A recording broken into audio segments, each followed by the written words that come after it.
Muito boa tarde, bem-vindos ao Museus e Companhia, um programa dedicado ao património em geral e especialmente aos museus, divulgando as suas coleções e atividades. Um programa premiado em 2023 pela APOM, Associação Portuguesa de Museologia, na categoria de Prémio Trabalho Jornalístico. Hoje não trataremos de um museu especificamente. Estaremos à conversa com José de Sousa Dias, professor, amante de história da arte, de arqueologia, do património, da língua portuguesa e de museus. Escreve contos e também está ligado ao associativismo. O meu nome é Gonçalo Cardoso e relembramos que mensalmente convidamos os ouvintes a conhecer o apaixonante mundo do património. Já sabe, o terceiro sábado de cada mês, a partir das 18 e depois, na segunda-feira seguinte, teremos a reposição do programa Museus e Companhia a partir das 13. Até já!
Muito boa tarde, José Sousa Dias, muito obrigado por estar aqui connosco neste programa da ABC Portugal. Seja muito bem-vindo. Boa tarde, muito obrigado pelo convite. Para nós é que agradecemos e é uma honra tê-lo aqui.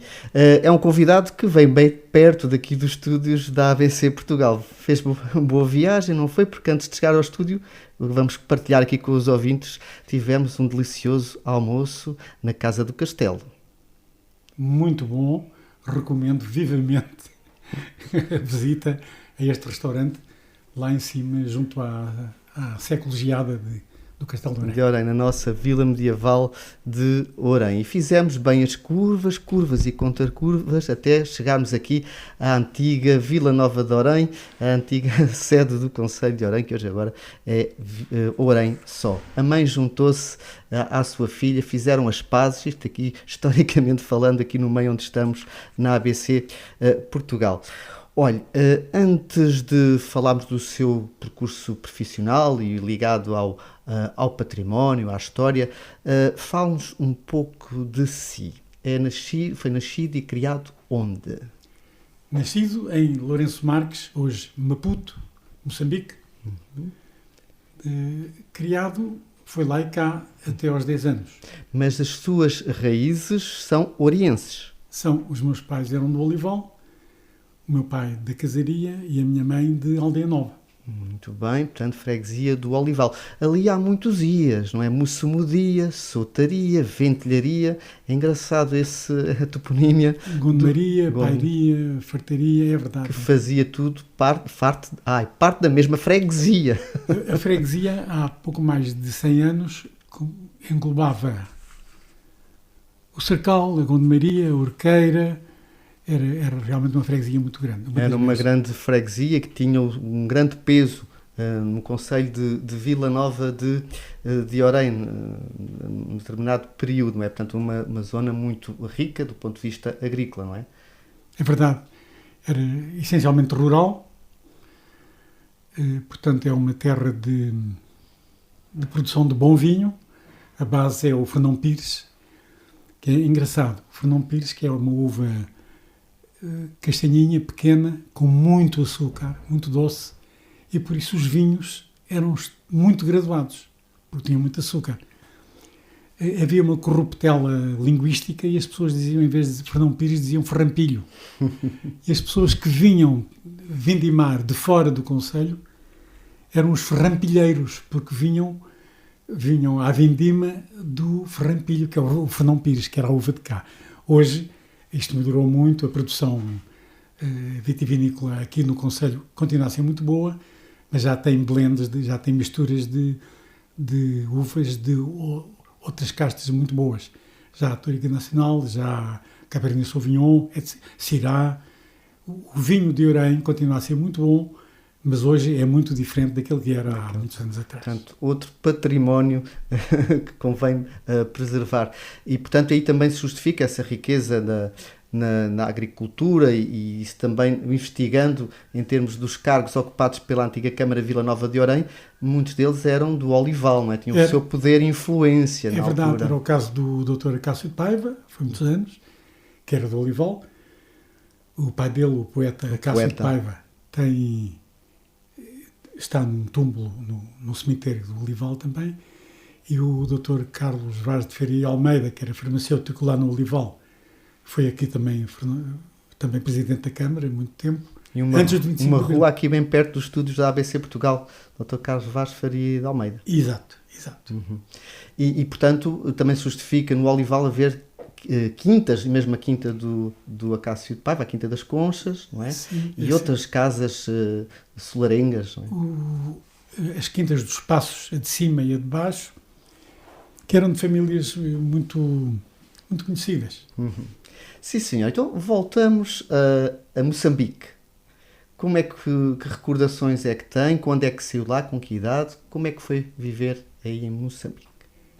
Nasci em casa, 2 casas acima do Hotel Girassol, que ainda existe, em Maputo. É engraçado que desta primeira fase, que eu vim de lá com 3 anos e meio, quase 4, não tenho memórias. Mas como o barco, é engraçado, essas viagens de barco eram 30 dias. Para as crianças eram ótimas. Os adultos é que às vezes ficavam enjoados no camarote. Mas as crianças eram 30 anos de férias. 30 dias de férias. Lembro-me de termos parado, ancorado na Baía do Funchal, não havia cais ainda, e lembro-me perfeitamente de lá de cima da morada dos Paquetes, em que a gente vinha, atirávamos moedas, e estavam miúdos em barquinhos pequenos, e atiravam-se ao mar e iam buscar as moedinhas. E lembro-me também de ter descido naquelas cadeiras que vinham lá de cima da Senhora de Monte até ao Funchal. Aquelas cestas. Sem rodas. Sim. Os cavalos, agora não estou-me a recordar. Eu já desci, tive essa experiência radical. É radical. Para uma vez, não quero mais. Promete medo. Depois estive cá. Desculpe, foi em que ano? Há de ter sido em 48, no fim já da Segunda Grande Guerra. Uhum. Eu nasci em 44, estava quase no fim, foi meio ano antes do fim da Segunda Grande Guerra. Os seus pais tinham saído daqui para a África e decidiram regressar. Meu pai tem uma história muito engraçada. Então, estamos a falar de histórias. Nasceu na casaria, numa família extremamente pobre, muito pobre. E tinha 2 anitos quando morreu o pai dele. Eu nunca conheci o meu avô, nenhum dos avós, nem paternos nem maternos. Mas ele foi educado, portanto, pela mãe e pelas 2 irmãs mais velhas do que ele. Foi um menino protegido pelas 3 senhoras. Bem, uma vez, entretanto, o meu pai, tendo nascido em 1885, portanto, ele é quase contemporâneo do Picasso, que nasceu aí perto também. No tempo dos reis, e ainda no tempo dos reis, o meu pai fez a escola primária. Onde foi colega, durante essa escola primária, do velho senhor Pereira da Quinta de Montalto. E eram muito amigos, toda a vida foram muito amigos. O meu pai uma vez vinha da escola e, ao passar para a casaria, ao passar entre as 2 quintas, que tinham castanheiros sobre a estrada, havia castanhas com os ouriços na estrada, que era de terra batida. Ou macadame, não tenho a certeza agora, não me lembro daquilo que o meu pai me dizia. Ele viu as castanhas, todo contente, apanhou as castanhas que estavam na estrada e levou para casa e disse à mãe: mãe, que bom, trago aqui estas castanhas que estavam entre as quintas dos Passos. E a minha avó disse-lhe assim: meu filho, alguém te deu as castanhas? Não. Então amanhã vais levar as castanhas e vais pô-las no sítio em que estavam. Por acaso, legalmente, hoje sabemos que não é, porque é vertical. O que está na estrada é público, para além dos muros da quinta. Mas o meu pai, isso foi muito importante para marcar. Eu tenho um orgulho enorme no meu pai, que tendo a quarta classe era um homem de uma honestidade extrema. Ele foi lá pôr as castanhas no sítio em que estavam. Uhum. Esta foi a educação que ele teve e eu tenho um orgulho enorme nisso. Muito bem. E o motivo que o levou a ir para a África? Eu tinha 20 anos, estamos a falar de 1905, ainda no tempo dos reis. Realmente a terra era... Portugal era uma terra muito pobre. Portugal, não era só aqui, Orém. Ele trabalhou como ajudante de merceeiro em Tomar. Ele cozinhou no tempo da apanha da azeitona, ele fez as vindimas, e depois foi trabalhar para Lisboa. Então, na altura dos 20 anos, houve algumas pessoas que foram trabalhar para a África e ele pediu ajuda a esse amigo, o Sr. Pereira, que entretanto foi dono das moagens de Lisboa, fez uma fortuna em Lisboa também. E o meu velho primo Dias, do Olival, também era um lavrador com algumas posses, teve cartas de recomendação e foi assim que foi para Moçambique. Saiu na ilha de Moçambique, fez uma cantina no mato, foi o início dele da atividade. A cantina, portanto, era uma espécie de mercearia que tem tudo, que vende tudo. Depois foi descendo pelo interior de Moçambique, portanto, aproximou-se da beira, até que chegou a Lourenço Marques, e lá perto da cidade teve também uma casa comercial pequenina. Claro que negociava com os africanos e acabou por depois teve uma grande casa, uma casa de comércio, uma mercearia, que foi depois a maior casa de mercearia de Lourenço Marques e cresceu tanto que foi talvez a melhor casa de mercearia de Moçambique inteiro. Tinha caminhões a distribuir os produtos e recebia produtos do mundo inteiro. Eu lembro-me de ver sacos de cartas com selos do Japão, dos Estados Unidos, da Holanda, da Argentina, do Brasil, do México, era impressionante. Foi uma grande casa. Tão grande que se dividiu em 3. Um armazém, um apoio ao cais, importação e exportação, e a própria mercearia. Mas tinha muitas dezenas de empregados. Depois deu sociedade a um torrejano, o Sr. Magalhães, que estava com problemas não digo que estivesse à beira da falência, mas teve problemas financeiros grandes. Era patrício aqui, era perto, e o meu pai fez a sociedade com ele. Então a casa chamava-se, nessa altura, JC Magalhães e Sousa Dias Limitada. E pronto, a certa altura separaram-se, mas o meu pai, com 50 anos, que viveu em África, fez fortuna lá. Mas ficou lá. A grande fortuna do meu pai ficou lá. E eu agradeço-lhe a educação que ele me deu, de honestidade. Mas toda a família saiu Ele veio, já era um comerciante conceituado lá, quando veio cá, e conheceu a minha mãe e casou com a minha mãe. O meu pai tinha 48 anos quando casou com a minha mãe. A minha mãe tinha 25. Sim. Por isso nascemos 8. 2 morreram quase bebês. Uma com 30 dias, a Luzia, era um dos mais velhos. E o outro com 5 anos. Isso morreu no Olival. Foi muito doloroso para os meus pais, a morte dele. E, portanto, os meus pais criaram 6, 3 rapazes e 3 raparigas, 3 nascidos em Lourenço Marques, 3 nascidos no Olival, Aldeia Nova ou Olival. Sim. Então, depois, quando veio para cá, definitivamente, para onde é que foi estudar, onde é que viveu? Vim para cá com 4, como eu disse há bocado, fui para lá com 6, vim para cá com 9 e fiquei cá. Completei a 4ª classe em Leiria, no Externato de Dom Dinis, o que já não existe, com a professora Matos, qualquer coisa Matos, não me lembro agora o primeiro nome. Ela depois ficou a viver aqui com a dona a Julinha Preto, com a filha do Dr. Preto. E, portanto, fiz a 4ª classe, fui acabar lá a Leiria, depois estive no seminário de Leiria durante uns anos. Há um aspecto muito bom desse estádio. Estudei latim, estudei grego e isso deu-me uma formação em português muito boa. Agradeço ter aprendido o latim e o grego. O latim foi-me necessário mais tarde. Fiz depois os exames de 7º ano de liceu em Leiria.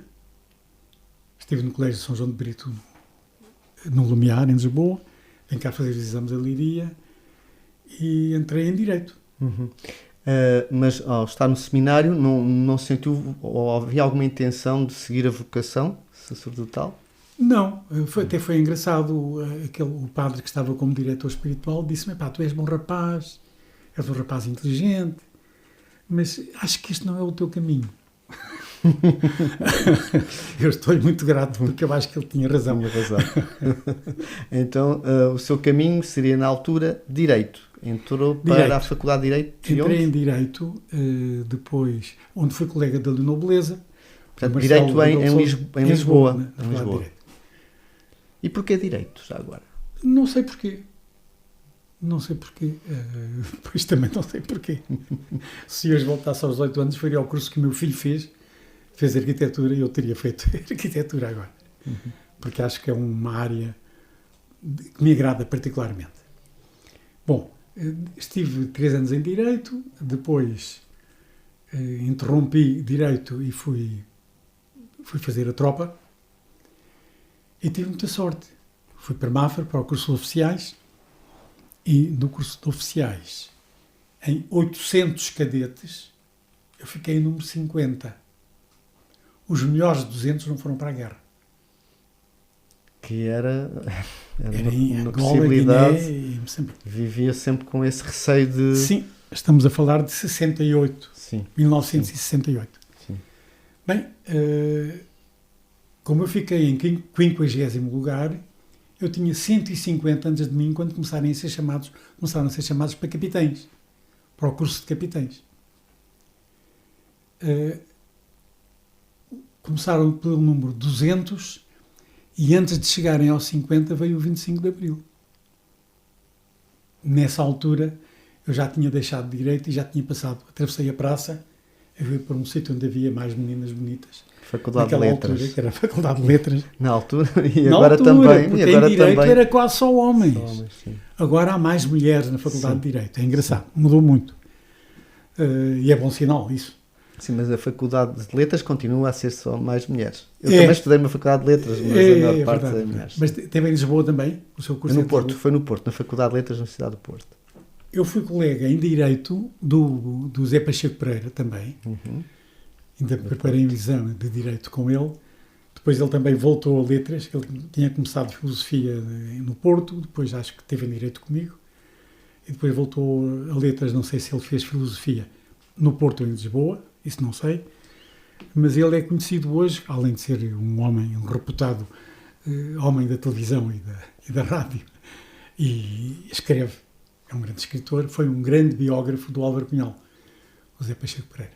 Uma boa biografia do Álvaro Cunhal. Portanto, então foi para Letras tirar... História. Não havia nessa altura História da Arte eu fiz uma coisa que Porque se houvesse, era esse o caminho que escolheria? Se houvesse na altura História da Arte? Seria História da Arte. Não havia. Eu fiz aquilo que se chamou pré-especialização em História da Arte. Fiz todas as cadeiras de História da Arte. A área da história e do património sempre o fascinou? Sim, é evidente. E eu achei muita graça. Uma das coisas que me ficou do curso de Defesa do Património Cultural que fiz durante o verão da Faculdade de Letras de Lisboa foi um curso anormal, deve ter sido em 74 ou 75, por aí. E aprendi as 3 escolas na reconstrução do património. A inglesa, que mantém a ruína, a russa, que reconstrói conforme o original, e é mais usual que nós seguimos cá em Portugal hoje, que é a reconstrução com materiais diferentes que não vão enganar os historiadores daqui a 500 ou 1000 anos. O observador tem que perceber o que é original e o que não é. Temos o caso da Rotunda dos Templários ali no Convento de Cristo, que há merlões, alguns são de cimento, que foram feitos, estava eu a dar aulas no Liceu de Tomar nessa altura. São de cimento. Daqui a 1000 anos vão lá ver, estão uns de pedra, são os originais. Os outros são de cimento. E é essa escola que partilha, que defende? E é mais usual cá em Portugal. Eu digo mais usual porque na altura em que eu estava a dar aulas no Liceu de Tomar, encontrei um professor de Belas Artes, de escultura, de Lisboa, a reproduzir no pórtico manuelino da igreja de São João Batista folhas iguais às que estavam originais. Eu disse-lhe, isso é um perigo, você vai enganar os meus colegas daqui a umas centenas de anos. Não há problema, porque isto está tudo fotografado e está tudo registado nos arquivos. Sim. O problema é se há um terremoto, se há um incêndio, se há uma revolução, e perde-se isso. Realmente é uma das razões. E já agora falando aqui do nosso castelo, esta requalificação está excelente, está extraordinária. E seguiram este princípio. Sim, partilho e foi tão polémico na altura, injustamente, isto através das redes, depois tiram fotografias com perspectivas que não correspondem bem à realidade, mas de facto foi tudo bem pensado, coerente e é uma obra muito digna, e aconselhamos aos ouvintes que não tenham visitado o Castelo de Orém para o fazer, porque não é por ser nosso, mas de facto está muito bem. E de preferência guiada, uma visita guiada. Sim, com ótimos técnicos que a Câmara Municipal de Orém tem, com visita guiada, porque também permite o acesso a espaços que, se não forem visita guiada, não podem visitar. Exatamente. Portanto, mas está bem feita, é uma requalificação muito boa. Sim. Então vamos voltar ao curso de História. Entrou no curso de História, o curso correspondeu às suas expectativas? Qual era o seu objetivo ao tirar o curso de História? Bem, História seria para ser professor de História, claro, não é? Poderia ir pela investigação, não é? E também fiz. Tenho alguns textos que fui convidado por um dos professores, portanto estive nos reservados da Biblioteca Nacional a fazer investigação histórica da história da expansão. Mas o ensino e a educação era mais alto? Eu posso dizer que tive uma sorte enorme. Hoje tenho milhares de antigos alunos, desde Santarém, a Orém, a Tomar, a Borba. Comecei a dar aulas em Borba. E à Suíça, eu dei aulas 4 anos na Suíça. E depois dessa experiência fui convidado e fui coordenador pedagógico na Embaixada na Alemanha. E também foi uma experiência... Podemos falar mais a seguir, sim. Muito boa, mais tarde vamos falar disso. A ideia, quando entrei em História, era ser professor, e fui professor de História, e gostei muito de ser professor de História. Mas, portanto, o curso correspondeu às suas expectativas? Sim. Os professores não eram todos iguais. Pois, isso é normal. Portanto, uns melhor, outros menos. Portanto, acabou o curso e já me disse então que fica colocado em Borba, a primeira escola. Sim. Como é que foi sair? Já estava há muitos anos em Lisboa, não é? ir para um Alentejo num período conturbado, 75, certo? Há pouco no almoço falámos um pouco. Eu comecei a dar aulas em Borba em janeiro de 75, precisamente. Apanhei o 11 de março, em Évora, estava numa reunião pedagógica, e passei diante do governo, isto nunca me esqueci, diante do governo militar de Évora, e o sentinela, à hora em que a Artilharia 2 estaria sob ataque de um helicóptero, aquilo foi um bocado esquisito. Ele deu-me um papel a contar a história toda.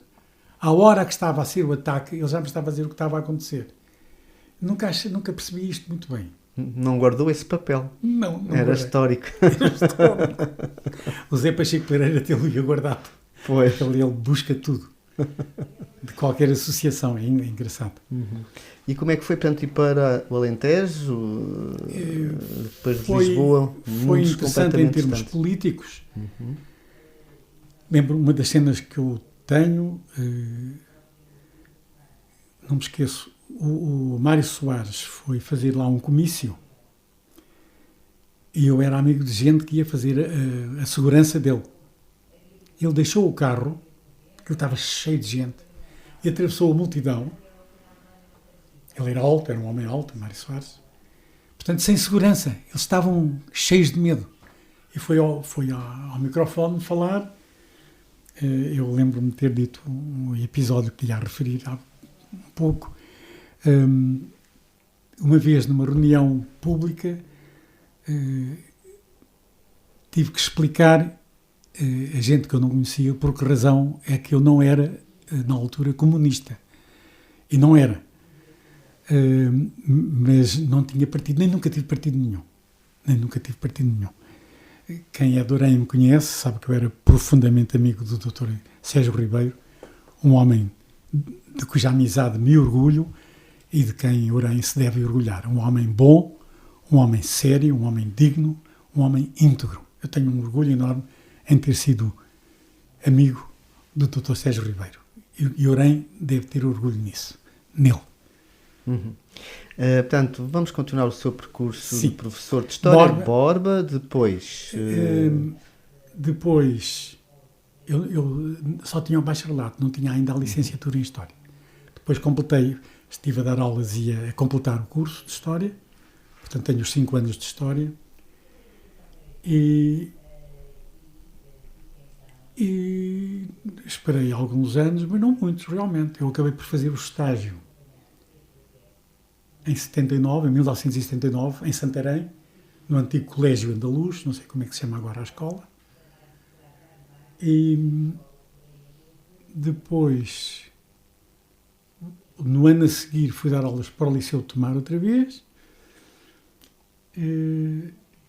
Efetivei em Pernas, depois efetivei em Torres Novas, dei aulas em Torres Novas.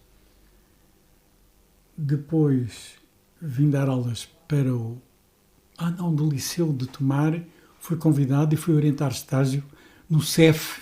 Em Fátima, no Centro de Estudos de Fátima. Isso, Centro de Estudos de Fátima. Orientei lá estágio 2 anos. Depois Cada vez mais perto de Orem. Pois. O objetivo era esse? Era ficar ao pé de Orem, porque a minha mãe vivia no Olival, e em termos de educação dos meus filhos a vir, ainda não tinha. Seria bom estar aqui numa terra pequena, mas próxima de tudo. Orem está muito bem localizado. Vila Nova de Orem, onde veio dar aulas para a Escola Preparatória de Vila Nova de Orem. Eu vim para a preparatória, a minha ex-mulher foi para a secundária. E cá fizemos depois uns anos de ensino, em que cá nasceram os meus 2 filhos, a minha filha Ana e o meu filho Gil. Enquanto foi professor, eu era aluno, nunca tive também a sorte de ser aluno do professor Sousa Dias, mas também tive a sorte de ser aluno do professor Ferraz. Sim, mas lembro-me... Um grande amigo meu, um grande professor e um homem íntegro também. Uma figura muito importante também para Orem. Sim, e património. E era Tenho orgulho também em ser amigo do meu colega, do professor Ferraz. E também aluno da sua ex-mulher, também fui de português, ela foi português. Sim, na altura, quem tinha o curso de História, se fizesse estágio na secundária, era só História. Se fizéssemos estágio no ciclo, dávamos História e Português. Portanto, no fundo, fizemos quase 3 estágios, porque a História era dividida no 5º ano em Estudos Sociais, que tinha Geografia também, certo. E no 6º ano é que era História de Portugal. Portanto, fizemos estágio de Estudos Sociais, de História e de Português. Eu gosto muito gostei muito de ser professor de português, pela formação em língua portuguesa que eu tinha, muito boa. Bom, vamos continuar a nossa conversa mais à frente, após o próximo momento comercial. Até já. ABC Portugal. ABC Portugal 92.3 FM. É muito melhor.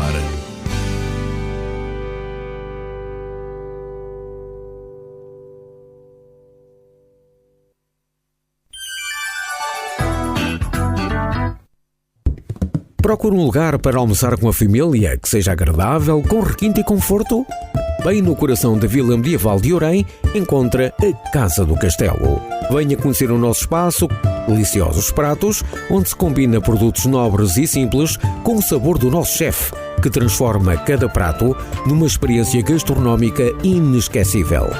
Venha à Casa do Castelo e tenha prazer em comer bem.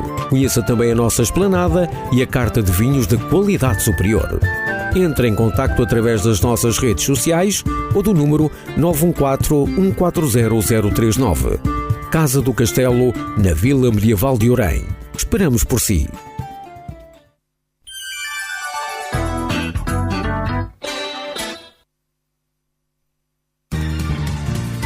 ABC Portugal 92.3 FM. É muito melhor.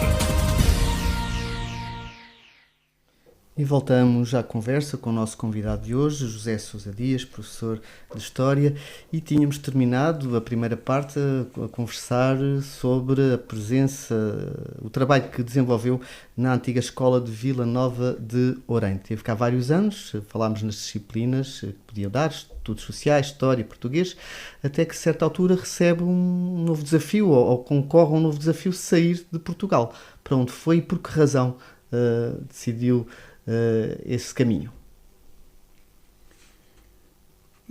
Já não me lembro exatamente das razões. Foi uma experiência, a gente de vez em quando tem que mudar, faz-nos bem. A mudança é saudável, provoca alguns receios, mas são desafios.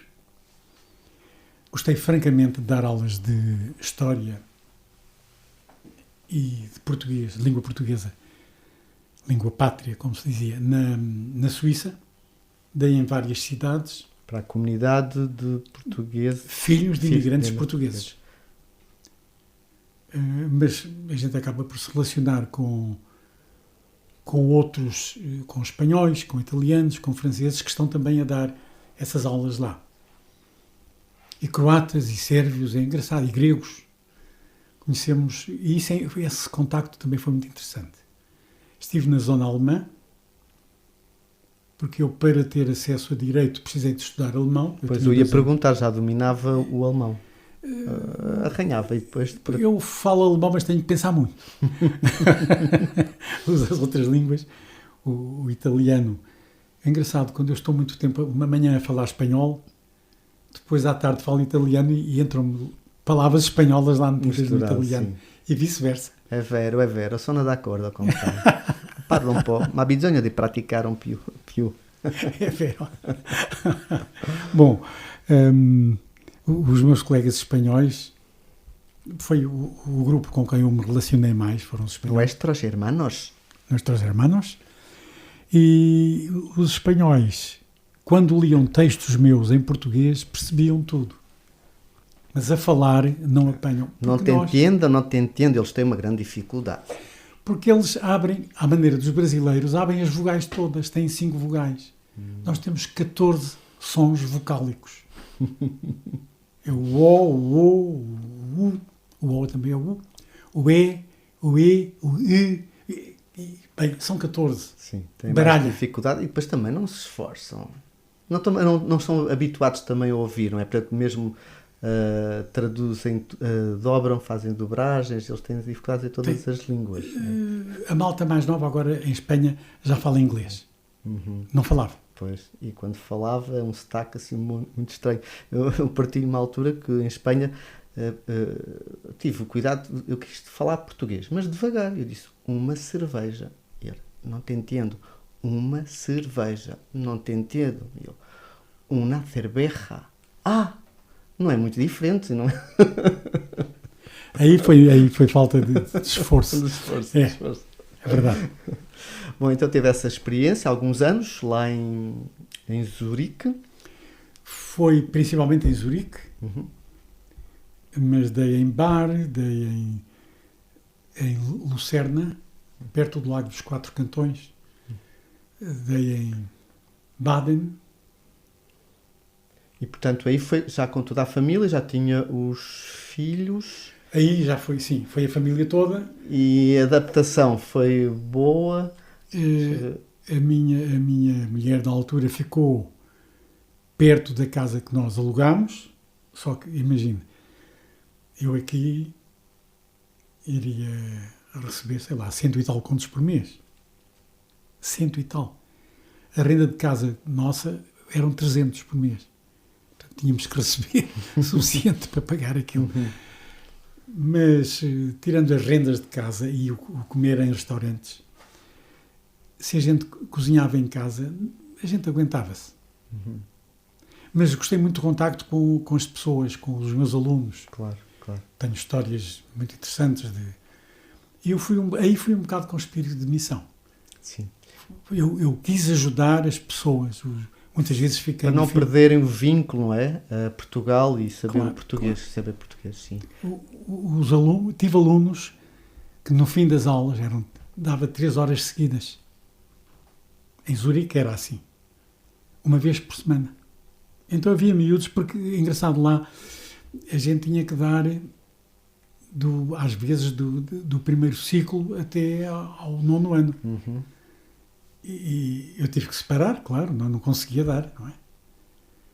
Fazia hora e meia com uns e hora e meia com outros, não havia hipótese. Mas, mesmo assim, misturava. Tinha do primeiro à 4ª classe na mesma sala e depois do 5º ao 9º, às vezes, também na mesma sala. Era um bocado difícil gerir isso. Tive que me desenrascar. Claro. É o verbo português. É verdade, é verdade. Há pouco falou por alto, também depois esteve na Alemanha. Sim, isso foi outra experiência. Sim. Eu ia só contar um pormenor. Havia alunos portugueses que me diziam no fim das 3 horas por semana: mas porquê é que não é ao contrário? Porquê é que não temos as aulas de português e temos 3 horas só da escola alemã? E os meus colegas alemães, quando eu ia aproximar-me dos portões da escola, eles corriam para mim, os mais pequeninos. Eu era um cacho de miúdos a entrar na escola. E à nossa volta, no meio de Arvoredo Centenar, eram drogados, a espetarem-se na língua, no pescoço, no braço. Isso nos anos 80. Estamos a falar de 90. Já 90. 90. Ainda mesmo. 1990. Aliás, eu vi muitos polícias com uma tabuinha à frente e com seringas higienizadas dentro do invólucro plástico a fornecer aos drogados. Zurique funcionou ali como um centro de droga, ao pé dessa escola. Sim. E aconteceu uma vez, eu estava a dar uma aula de português e vejo dois miúdos que estavam junto da janela a olharem. Eu perguntei: o que é que vocês estão a ver? Estão aqui a vender droga. Eu levantei os miúdos todos, vamos ver. Foram todos para a janela ver. Eu aproveitei e falei dos perigos da droga. Aproveitei, claro. Só que o vendedor, o dealer, viu 3 ou 4 janelas lá em cima, grandes, cheias de miúdos a olhar, fugiram dali para o outro lado. Ajudaram as forças da autoridade. Gostei muito da experiência e de ter ajudado. Sei que ajudei alguns pais e alguns miúdos nas dificuldades de adaptação. Não é ao ensino suíço, foi à escola suíça e à sociedade suíça, que é uma sociedade muito seletiva. Pois, muito fria, não é? Muito fria. E os alemães? Os alemães. Mais tarde fui convidado por uma colega que tinha sido nomeada conselheira para o ensino na embaixada e ela não tinha o estágio pedagógico, precisava de alguém profissionalizado. Tinha trabalhado comigo no Sindicato de Professores de Português no Estrangeiro e convidou-me, o Ministério acedeu e eu fui como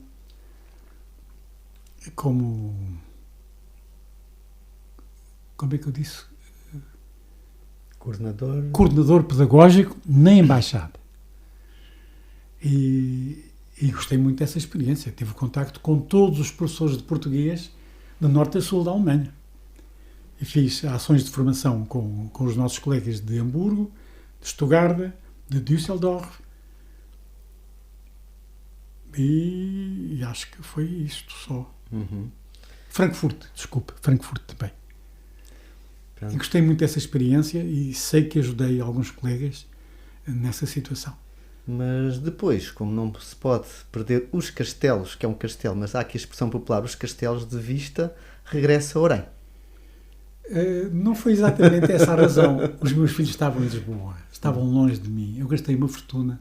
Não havia internet, não havia computadores e eu gastava 70 contos por mês de telefone, mas todos os dias falava com os meus filhos. Tinha 2 irmãs em Lisboa também, para acompanhar, e tinha também uns primos que eram professores da universidade que os acompanharam. E a minha sogra também, falei com ela e pedi-lhe apoio. Portanto, eles não estavam sozinhos, mas eu é que estava com muito medo. Claro. O meu filho estava com 15 e ela estava com 18, ela a entrar na universidade, ela a entrar no complementar. Correu bem, tive muita sorte, adoro os meus filhos. Cada um me deu um neto, adoro os meus netos. Mas correu bem, felizmente, eles são miúdos, muito amigos. Miúdos, a minha filha está com 47 e o meu filho com 44. Para nós pais, os filhos são sempre miúdos. São sempre miúdos. E então depois volta à escola onde estava efetivo. Não fui pedir licença. Eu tive uma reunião com o embaixador e fui comunicar-lhe que ia regressar. Não lhe fui pedir licença. Ele ficou com pena.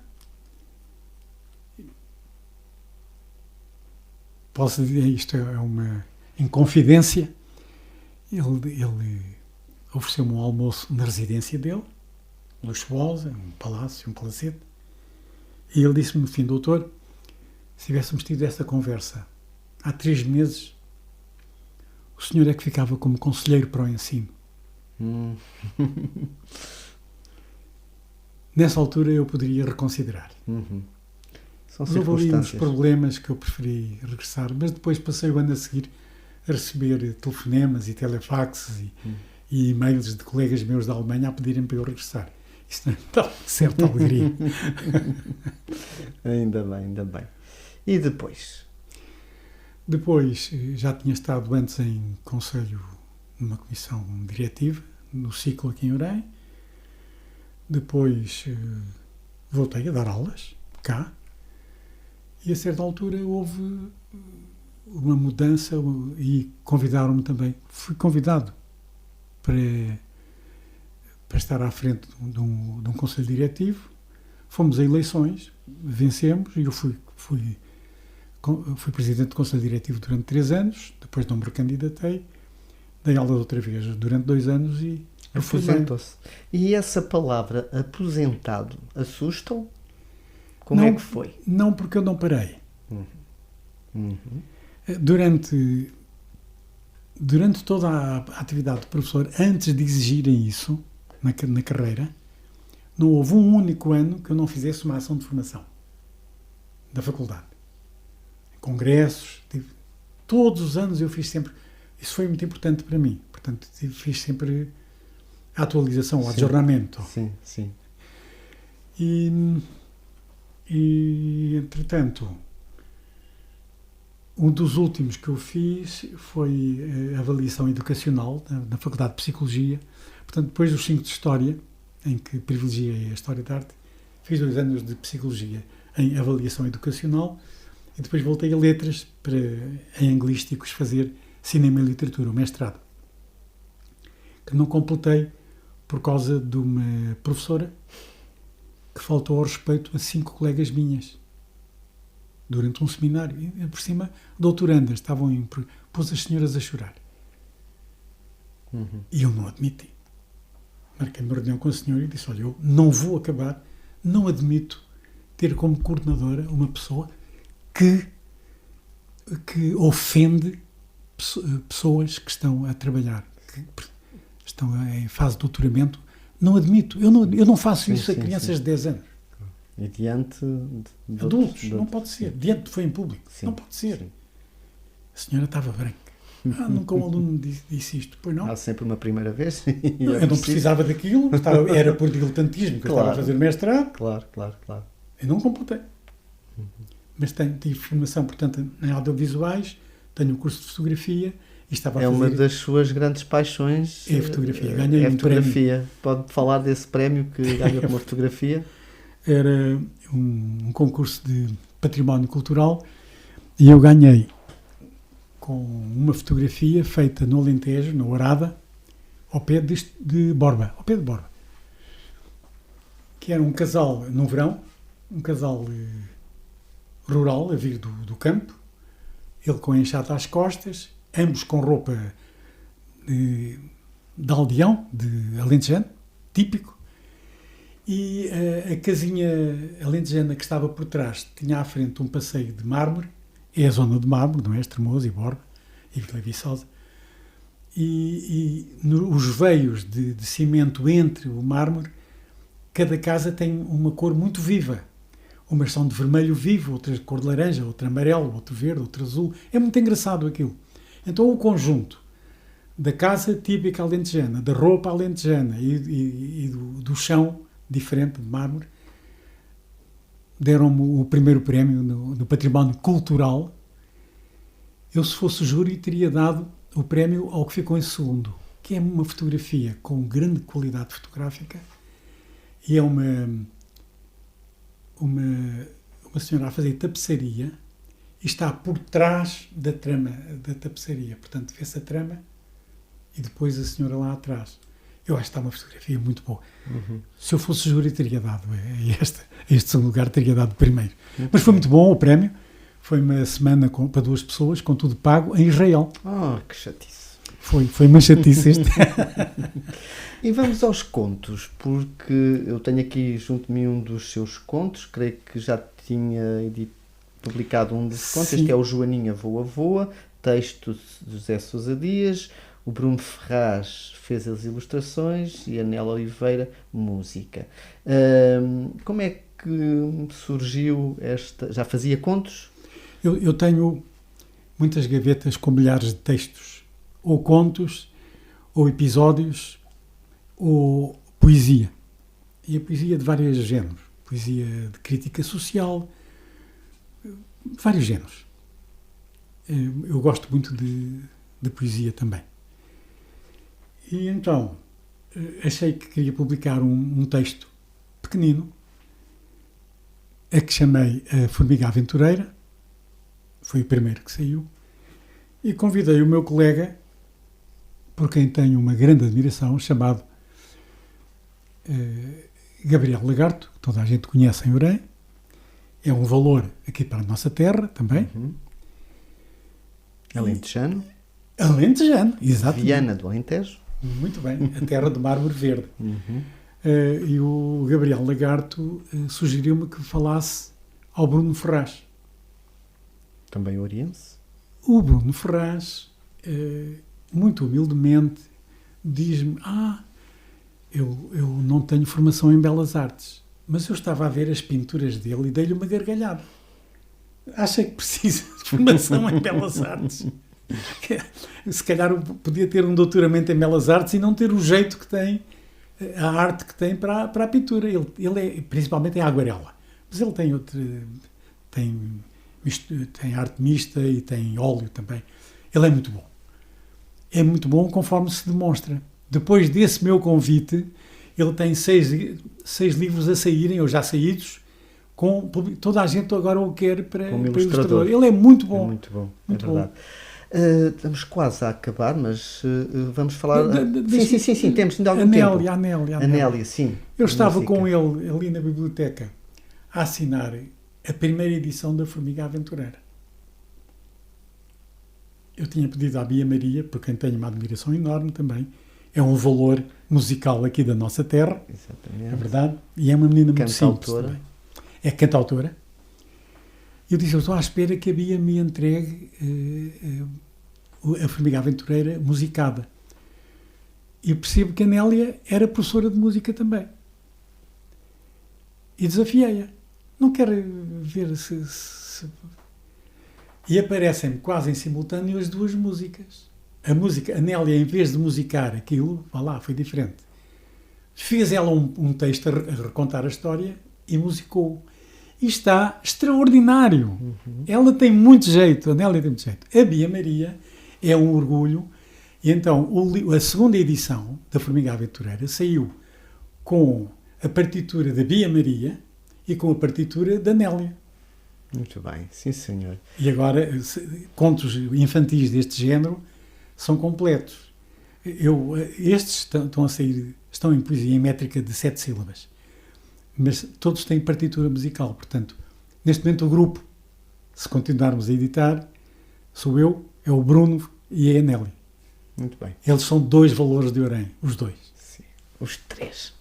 Os 3, no caso. Outros Eu não tenho. Associativismo esteve ligado a vários, passou pela Universidade Sénior de Orém, mas vamos falar especificamente da menina dos seus olhos, mais recente, que é Asas. O que é que são as asas? Que asas são estas? Houve uma situação um bocado perturbante na Universidade Sénior e saímos 8, numa assentada, 8 professores que davam 11 ou 12 disciplinas. Na Universidade Sénior da Universidade Sénior de Orém. E pronto, tudo bem, deixámos aquilo seguir o seu caminho. Ao fim de um ano, muitos alunos saíram e vieram-nos pedir para fazer qualquer coisa do género. E acabou por sair esta informal durante um ano. Asas, o marido de uma professora do primeiro ciclo, que é a Madalena Neves, o marido é jurista, é o Dr. Celestino Neves, se calhar, creio eu. Foi bancário aqui em Orém e ele sugeriu o nome para uma possível associação: Ateliê de Saberes, Artes, e o S último não me lembro o que era. Asas, dava asas, que é uma sigla engraçada. Está bem, achámos graça a isso. Mas durante um ano estivemos a dar estas sessões sem estar a associação constituída. O Presidente da Câmara teve a delicadeza, pedimos uma audiência, teve a delicadeza de nos aconselhar: formem formalmente uma associação e têm direito aos apoios que nós damos a todas as associações. Quais são, rapidamente, temos um minuto, os objetivos do ASAS, a quem se destina e que atividades é que tem? Não somos Universidade Sénior porque recebemos de todas as idades. Crianças, adolescentes, jovens, 40 anos, quem for, não tem que ter mais de 50. Temos físicas, pilates, mobilidade, tai chi. E estamos à espera ainda de ter yoga, que já tivemos, hidroginástica, vamos ver se temos ou se entramos nas equipas já constituídas ali na piscina. Depois temos História da Arte, comigo. Temos temas vários dos nossos dias com a professora Ana Pinto, que arranja temas interessantíssimos. Ela enche, todas as pessoas gostam muito dela. No início tivemos algumas sessões com o Dr. Sérgio Ribeiro, que foi um dos fundadores. Uhum. Ele tinha, na Universidade Sénior, dava a Oficina da Palavra, uma coisa do género, e publicou um livro, e tem lá mais material para sair. A gente vai sair com o o segundo póstumo, a orientação é póstuma, não é? De antigos alunos dele. Ele conseguiu pôr as pessoas a escrever. E eu tenho essa esperança, e nessa altura venho aqui perguntar se aqui a Rádio ABC nos dá um cantinho para pôr os nossos alunos ali também a publicar. E temos bordados extraordinária, a professora Balbina, tapeçaria, encadernação, é muito boa esta ação, artes decorativas, etc. E vão surgindo outras, basta estarem atentos às asas. E vamos terminar o nosso programa agradecendo uma vez mais aqui ao nosso convidado José Sousa Dias. Foi muito bom tê-lo aqui neste estúdio e despeço-me com um grande abraço museológico, ou seja, um abraço que se conserva. Muito obrigado. Muito obrigado por tudo e obrigado disto tudo. Então, bom, caros ouvintes, despedimos-nos. Visite sempre um museu, património que esteja perto ou longe de si. Já sabem, Museus e Companhia, no terceiro sábado de cada mês, aqui na ABC Portugal. Estejam atentos, obrigado e até lá.